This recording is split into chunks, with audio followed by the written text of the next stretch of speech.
एक जो general general लोगों के अंदर जो नए इस कार्यक्रम से जुड़ के अपने आप को कुछ करने की उम्मीद लेके या करने का संकल्प लेके आगे बढ़ते हैं, उनकी जो एक फियर रहता है, यानी कि उनको एक डर रहता है, जनरली एक चीज का रहता है कि जैसे 1 अप्रैल से पहले का जो प्रोसीजर होता है, 6 में एप्लीकेशन फाइल की, 1 अप्रैल में गए, नहीं कोई कार्रवाई करता 1 अप्रैल को, उसके बाद में एसआईसी में जब लोग चले जाते हैं तो उनको जनरली जो एसआईसी में लोग जाने से पहले या नए एप्लीकेंट्स होते हैं या किसी ने आईटी फाइल कर दी, उसके बाद में वो लास्ट प्रोसेस को अडॉप्ट नहीं करते। उनके दिमाग में सिर्फ एक चीज थोड़ा सा भय सा रहता है, भय नहीं कह सकते, संशय रहता है कि भी हमें पर्टिकुलर अगर हमारी डेट हेयरिंग होती है, ऑफिसर जाए या नहीं जाए, उनको ये नहीं पता कि ऑफिसर नहीं जाता है तो उसको पेनलाइज होने का, क्योंकि आप एक एप्लीकेंट है, यानी कि आप शिकायत करता है, आप अपने हक के लिए, मतलब आप क्राइम नहीं कर रहे, आप अपने हक के लिए कॉन्स्टिट्यूशन के हमें ये अकॉर्डिंगली आप कर रहे हैं, गलती उन्होंने की है। तो कुछ लोगों को, जैसे भी मैं एक रिक्वेस्ट थी मेरी, जब लास्ट हमारा एंड होना जी सर मीटिंग का, तो जैसे जो भी लोग नए जुड़ते हैं ना, उनको ये चीजें क्लियर हो जाए कि अगर आप 2 अपील में चले गए और आपकी हेयरिंग हो रही है, आप जाने में मान लीजिए मुझे लखनऊ जाना पड़ता है सपोज, या आपके यहाँ से किसी को 200, 1000, 1500 या 1000, मतलब कुछ एक्सपेंसिव मोर देन 100, 200, 500 करना पड़ता है, तो आम आदमी उसको, एक जनरल आदमी अफोर्ड करने के लिए थोड़ा प्रॉब्लम सी भी होती है। अब आदमी चाहेगा नहीं, अगर उसके 20 केस हो गए तो उसको तो 20,000, 30,000 एक्सपेंसिस हो गए, तो उसमें एक चीज ये क्लियर कर दी जाए या उनको एक ये आश्वासन दिया जाए, जैसा कि लॉ कहता है कि आप अपनी रिटर्न स्टेटमेंट जिस तरह से आपने 6 में एप्लीकेशन फाइल की, उसी तरह से आप 2 अपील के अंदर भी एसआईसी में अपनी स्टेटमेंट भेज देते हैं रजिस्टर्ड पोस्ट से, तो आपको फिजिकली जाने की जरूरत नहीं है। तो क्या नियम ये चीज को अलाउ करता है या नहीं करता है? मेरे हिसाब से तो अलाउ करता है, बाकी आप इस पे प्रकाश डालें तो शायद नए लोगों को जुड़ने के लिए कुछ हौसला अफजाई भी हो इस चीज। ठीक है, यहाँ पे सीखते हैं लोग, एप्लीकेशन फाइल कर देते हैं, हो सकता है कुछ लोग 1 अपील तक पहुंच जाते हैं, लेकिन 2 अपील में उनको ये संशय रहता है कि वहाँ पे केस लगेगा, हमें फिजिकली जाना पड़ेगा, जबकि लोगों को ऐसी जानकारी नहीं रहती है कि भाई वो अगर अपनी रिटेल स्टेटमेंट जिस तरह से उन्होंने 6 में एप्लीकेशन की, अगर उसी प्रोसेस को अडॉप्ट करके वो स्टेटमेंट भेज देते हैं, तो जैसे वो फिजिकल वहाँ पे बोल रहे हैं वो चीज को लिख के देते हैं, तो उनको जाने की करता है। तो मेरा यही कहना है, इस पे आप थोड़ा सा प्रकाश डाल दें।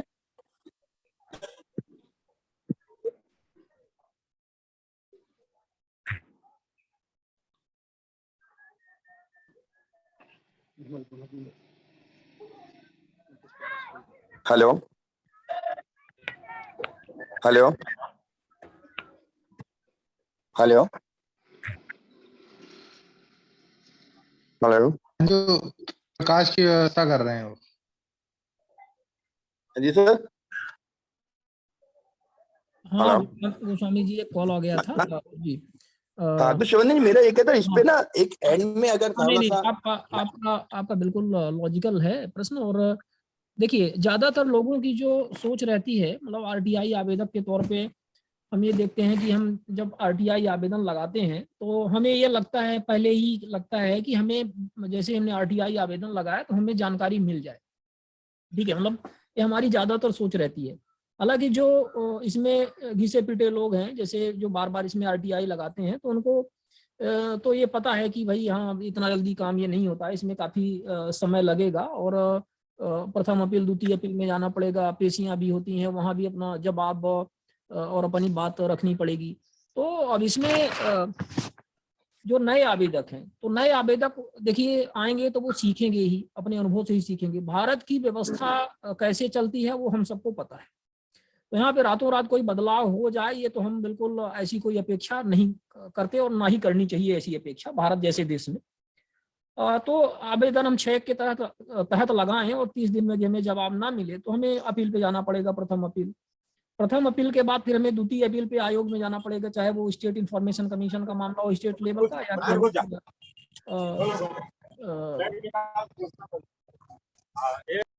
फिर द्वितीय अपील पे जाना पड़ेगा, मतलब CIC में जाना पड़ेगा, स्टेट का है तो स्टेट SIC में, नहीं तो CIC में।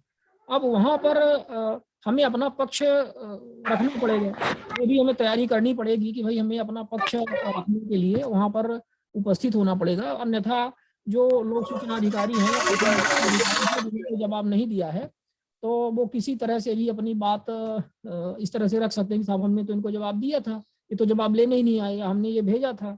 तो अपना कुछ अनशन पत्र दिखा देते हैं, पुरानी डेट में आवक जावक में रजिस्टर्ड रहता है उनका, और हालांकि वो पत्र हमें आपको कभी प्राप्त नहीं होते हैं, लेकिन दिखाने के लिए तो उनके पास रहता है, कुछ खाली स्थान रजिस्टर्ड में उनके रहता है, तो ओल्ड डेट में वो अपना भर लेते हैं। तो देखिए, चाहे नए आवेदक हों या पुराने, हमें अपनी बात को रखने के लिए तो आयोग के समक्ष जाना चाहिए, जाना पड़ेगा, तभी हमें वहाँ पर जानकारी जो हम चाह रहे हैं तो मिल पाएगी और उनको पेनाल्टी लगेगी, और यदि हम जाएंगे नहीं वहाँ पर तो वो दिक्कत हो जाएगी। दूसरा पक्ष अपना अपने तरीके से उसमें बात घुमा फिरा करके रख करके उल्टा हमारे आपके ऊपर ही कार्यवाही के लिए कह देगा कि सतर्क रहें, भविष्य में आप ऐसे RTI न लगाएं। कभी कभी आयोग ऐसे भी निर्णय दे रहे हैं कि मतलब सचेत करते हैं आवेदक को कि वो इतनी ज़्यादा जानकारी ना मांगें, ऐसे RTI ना लगाएं। ये लोक सूचना अधिकारी का कहना है कि द्वेषपूर्ण RTI है, लोक हित से कोई मतलब नहीं है, फलाना ठिकाना, ये भी चीजें आ जाती हैं। तो ये तैयारी करनी पड़ेगी, चाहे हम नए आवेदक हो या पुराने आवेदक। जी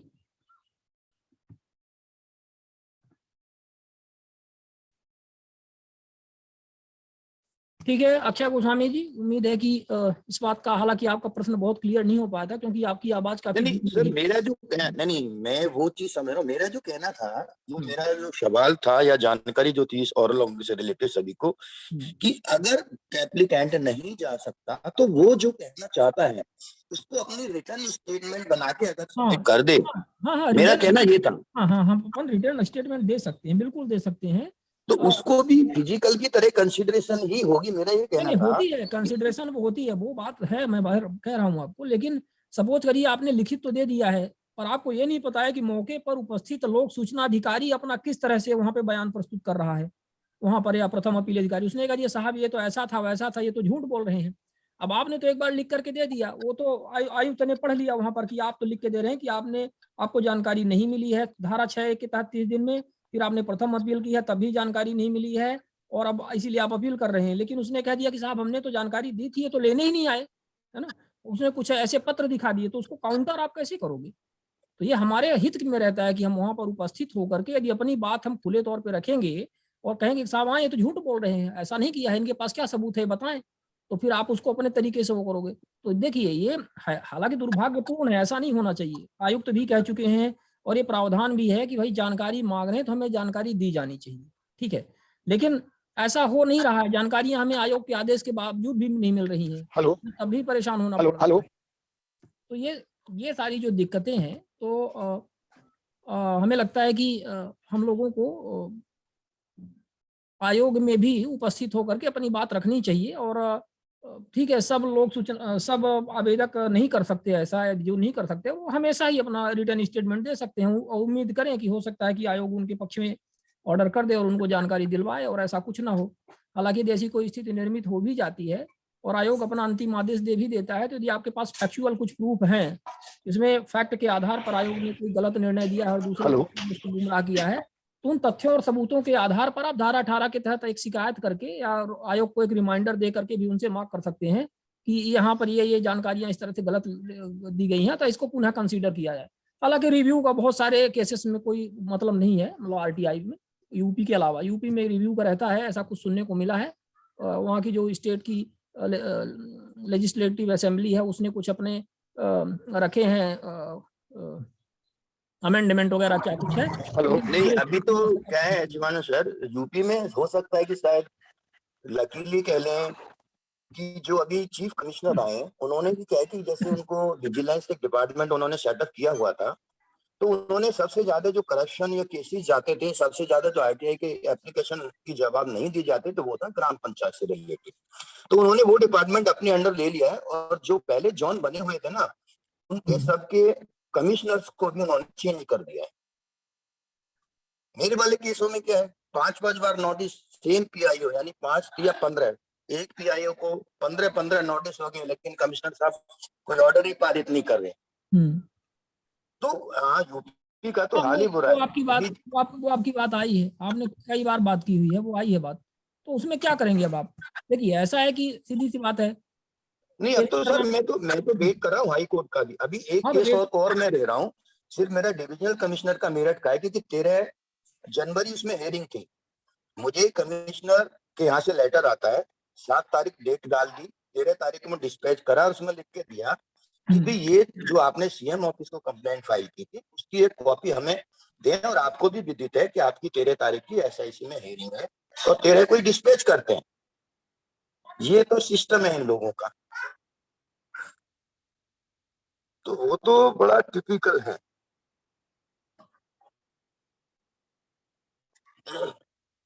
यूपी का तो बुरा हाल है सर, गवर्नर से बड़ा तो कोई होता नहीं। गवर्नर के ऑर्डर के बाद में भी डीएम ऑफिस ये जानकारी दे रहा है, किसी के ट्रांसफर की जानकारी देता है, जबकि कंप्लेंट स्कीम एंड करप्शन दी ग्राम प्रधान की। तो सर अब हाई कोर्ट है, क्योंकि मैं तो सारे डॉक्यूमेंट्स अब देखिए, इसमें बचेगा कौन? पार्टी फिर डीएम हो गया, डिविजनल कमिश्नर हो गया, चीफ सेक्रेटरी हो गया, डिस्ट्रिक्ट पंचायत वाले हो गए, विजिलेंस हो गया। मतलब कोई ऐसा नहीं कि जिसको मैंने नहीं 10-10 देखिए, लेटर नहीं भेज रखे। देखिए वो तो पूरे बताया ना आपको कि ये चीजें सिर्फ आपको यूपी में देखने को नहीं मिल रही हैं, ये हर जगह यही स्थितियां हैं। जहाँ कुछ सूचना आयुक्त एक्टिव हैं तो वहाँ थोड़ा सा डर है, उदाहरण के लिए रीवा संभाग, बाकी हर जगह यही स्थितियां हैं। आयोग के आदेश के बावजूद भी जानकारियां नहीं मिल रही हैं, हालांकि अभी तो आपके साथ सुनवाई ही नहीं हुई है। और डीएम वगैरह की जो आप बात बता रहे हैं, कई बार पेशियां और कई बार इस तरह से, तो ये सारे दस्तावेज आप इकट्ठा करके, अब वही बात आ जाती है कि भाई हाई कोर्ट ही जाना पड़ेगा, और तो कोई दूसरा तरीका सर नहीं है। वही, सर उसमें वही रास्ता देखिए, डीएम ने कार्रवाई के लिए गवर्नर के ऑर्डर पे डीएम ने दे दिया डिस्ट्रिक्ट पंचायत ऑफिसर को। अब डिस्ट्रिक्ट पंचायत ऑफिसर का 2 दिन पहले मुझे लेटर मिला है, वो मुझे कहता है कि आप मुझे एमबी प्रोवाइड करो, डिटेल ऑफ वर्क्स दो। मैंने फिर डीएम को लिखा कि भाई इसकी आपको थोड़ी जो हम 2019 एमबी के मांग रहे हैं ऑफिस तो दे ही नहीं रहा हमें।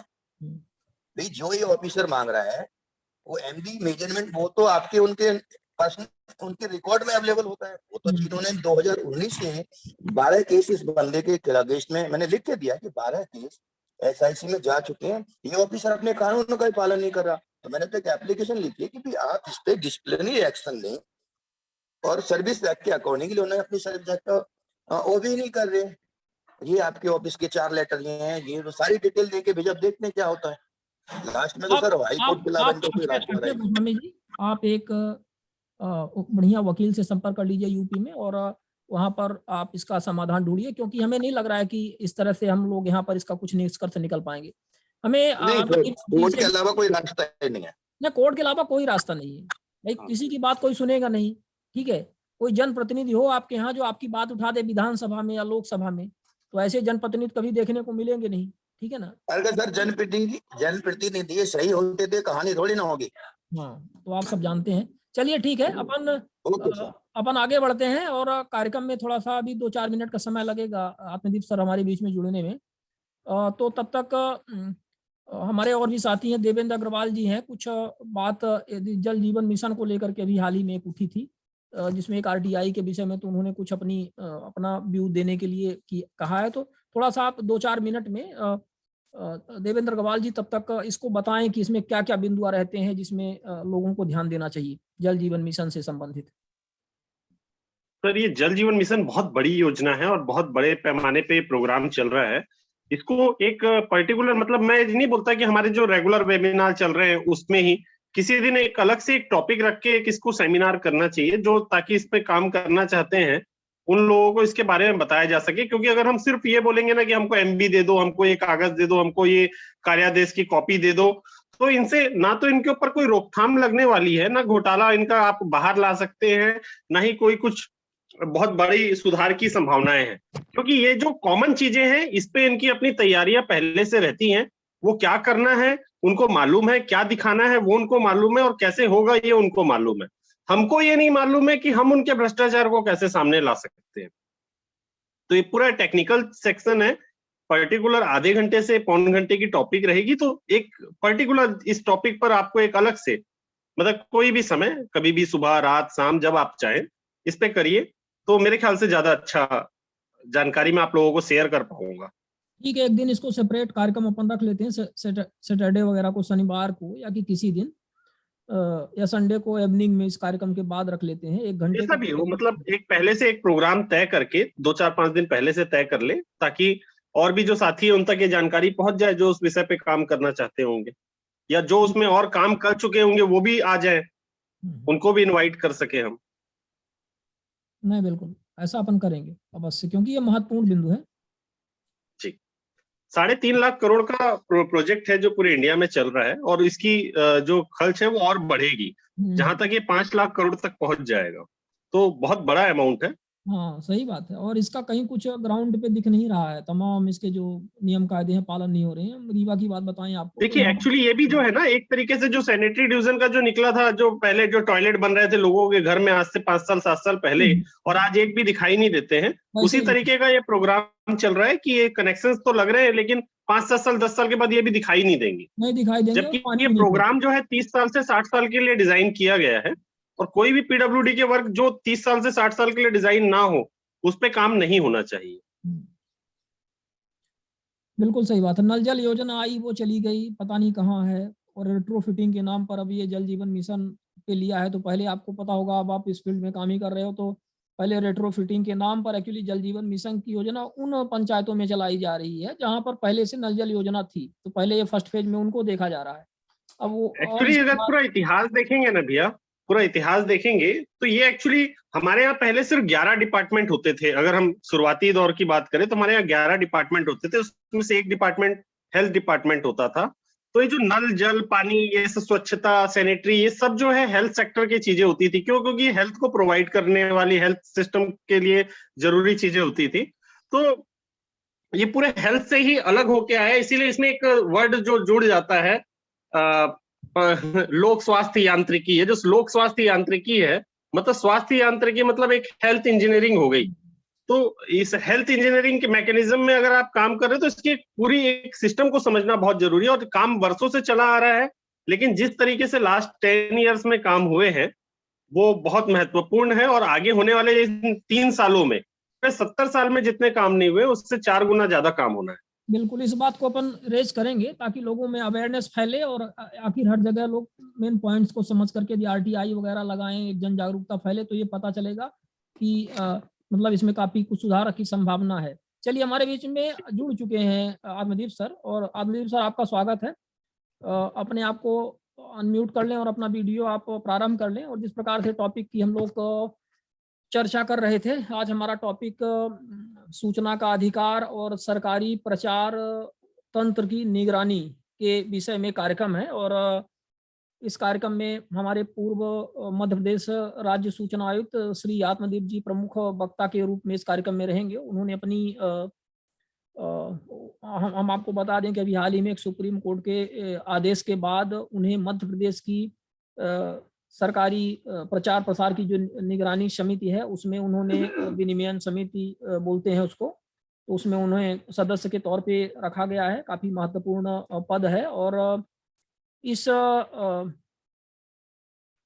विषय पर उनके अपने अनुभव है। पत्रकारिता से तो वो जुड़े ही रहे हैं, और कल शायद उनकी एक मीटिंग भी थी, उन्होंने अभी हमें बताया था, अभी चर्चा हुई थी कल। तो उस मीटिंग के भी अनुभव वो हमसे शेयर करेंगे, और इस पूरे मामले को हमें बेहतर ढंग से समझाएंगे, जिससे हम इसमें सरकारी प्रचार प्रसार की जो प्रचार की निगरानी कैसे की जाए, यहाँ पर कहाँ कैसे आरटीआई लगाया जाए, कैसे जानकारी प्राप्त की जाए, कैसे इसकी मॉनिटरिंग की जाए, तो हम आम नागरिक के तौर पे आरटीआई का उपयोग करके जागरूक नागरिक के तौर पे इसको कैसे काम कर सकते हैं। और फिर जिन राज्यों में व्यवस्था अभी तक नहीं हुई है, उन राज्यों में व्यवस्था कैसे लागू हो, उसके लिए भी हमें प्रयास करना चाहिए, हमें इसकी भी निगरानी करनी चाहिए। तो आत्मदीप सर हमारे बीच में जुड़ चुके हैं। सर, बहुत बहुत स्वागत है आपका इस 80 सेकेंड आरटीआई वेबिनार में। और अब आप कृपया कार्यक्रम को आगे बढ़ाएं। धन्यवाद। नमस्कार आप सभी को। देरी से जुड़ने के लिए मैं माफी चाहूंगा।